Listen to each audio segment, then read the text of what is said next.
ইয়া হোসেন ধ্বনিতে প্রকম্পিত ইরাকের ঐতিহাসিক কারবালা শহর।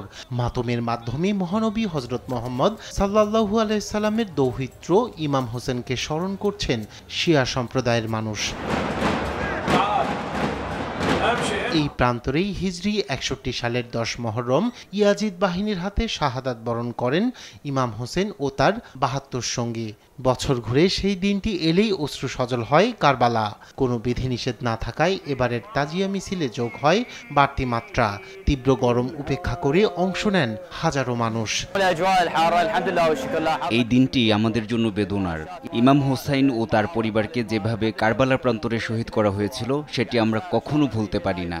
প্রতি বছর আমি এই মিছিলে অংশগ্রহণ করি। তীব্র গরম থাকা সত্ত্বেও সেই ত্যাগের সঙ্গে একাত্ম করতে এখানে হাজির হয়েছি। যথাযোগ্য মর্যাদায় পবিত্র আশুরা পালন করা হয় মধ্যপ্রাচ্যের আরেক দেশ ইরানে। দিনটি উপলক্ষে রাজধানী তেহরানে তাজিয়া মিছিলে অংশ নেন হাজারো শিয়া মুসলিম, যাদের বেশিরভাগের পরনে ছিল কালো পোশাক। এছাড়া তাদের হাতে প্রতীকী ছুরি, আলাম, নিশান, বেস্তা, বৈলালামও দেখা যায়।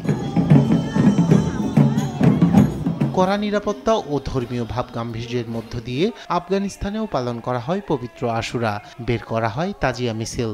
হামলার আশঙ্কায় তল্লাশি চালায় তালেবান প্রশাসনের নিরাপত্তা বাহিনীর সদস্যরা।